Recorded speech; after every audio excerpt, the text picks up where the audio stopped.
शेर और लड़का।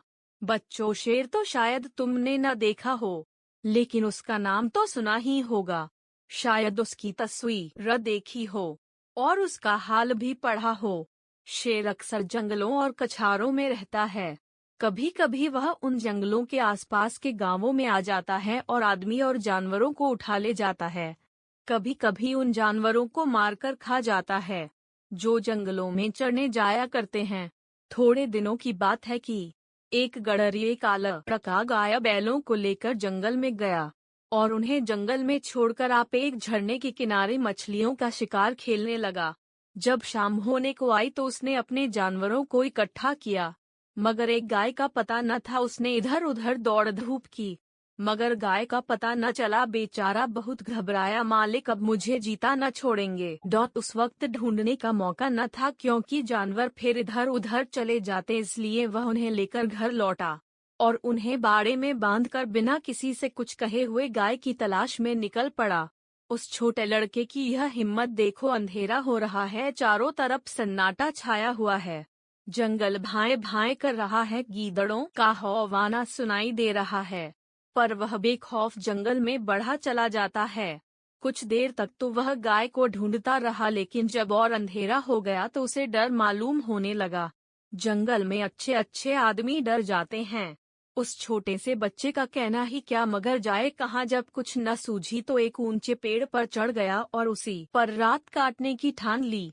उसने पक्का इरादा कर लिया था कि बगैर गाय को लिए घर न लौटूंगा। दिन भर का थका मादा तो था, उसे जल्दी नींद आ गई। नींद चारपाई और बिछावन नहीं ढूंढती, अचानक पेड़ इतनी जोर से हिलने लगा कि उसकी नींद खुल गई। वह गिरते गिरते बच गया। सोचने लगा, पेड़ कौन हिला रहा है। आंखें मलकर न नीचे की तरफ देखा तो उसके रोए खड़े हो गए। एक शेर पेड़ के नीचे खड़ा उसकी तरफ हलचाई हुई आंखों से ताक रहा था। उसकी जान सूख गई, वह दोनों हाथों से डाल से चिमट गया।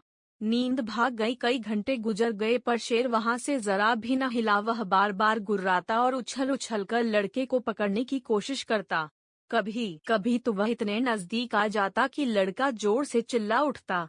रात ज्यों त्यों करके कटी। सबेरा हुआ, लड़के को कुछ भरोसा हुआ कि शायद शेर उसे छोड़कर चला जाए, मगर शेर ने हिलने का नाम तक न लिया। सारे दिन वह उसी पेड़ के नीचे बैठा रहा। शिकार सामने देखकर वह कहाँ जाता। पेड़ पर बैठे बैठे लड़के की देह कड़ नुकता गई थी। भूख के मारे बुरा हाल था, मगर शेर था कि वहां से जौ भर भी न हटता था। उस जगह से थोड़ी दूर पर एक छोटा सा झरना था। शेर कभी कभी उस तरफ ताकने लगता था। लड़के ने सोचा कि शेर प्यासा है, उसे कुछ आस बंधी कि जो ही वह पानी पीने जाएगा मैं भी यहाँ से खिसक चलूंगा। आखिर शेर उधर चला। लड़का पेड़ पर से उतरने की फिक्र कर ही रहा था कि शेर पानी पीकर लौट आया। शायद उसने भी लड़के का मतलब समझ लिया था। वह आते ही इतने जोर से चिल्लाया और ऐसा उछला कि लड़के के हाथ पांव ढीले पड़ गए, जैसे वह नीचे गिरा जा रहा हो। मालूम होता था हाथ पांव पेट में घुसे जा रहे हैं।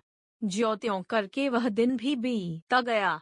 ज्यों ज्यों रात होती जाती थी शेर की भूख भी तेज होती जाती थी। शायद उसे यह सोच सोचकर गुस्सा आ रहा था कि खाने की चीज सामने रखी है और मैं 2 दिन से भूखा बैठा हूँ, क्या आज भी एकादशी रहेगी। वह रात भी उसे ताकते ही बीत गई। तीसरा दिन भी निकल आया।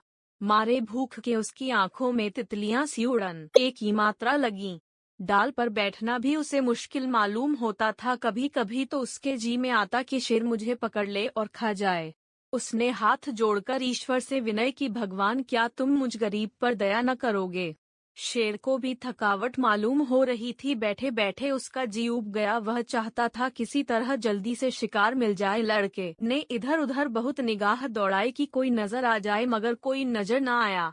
तब वह चिल्ला चिल्ला कर रोने लगा, मगर वहां उसका रोना कौन सुनता था। आखिर उसे एक तदबीर सूझी। वह पेड़ की फुनगी पर चढ़ गया और अपनी धोती खोलकर उसे हवा में उड़ाने लगा कि शायद किसी शिकारी की नजर पड़ जाए। एकाएक वह खुशी से उछल पड़ा। उसकी सारी भूख सारी कमजोरी गायब हो गई। कई आदमी झरने के पास खड़े उस उड़ती हुई झंडी को देख रहे थे। शायद उन्हें अचंभा हो रहा था कि जंगल के इस पेड़ पर झंडी कहाँ से आई। लड़के ने उन आदमियों को गिना, 1 2 3 4। जिस पेड़ पर लड़का बैठा था वहाँ की जमीन कुछ नीची थी। उसे ख्याल आया कि अगर वे लोग मुझे देख भी लें तो उनको यह कैसे मालूम होगा कि इसके नीचे 3 दिन का भूखा शेर बैठा हुआ है।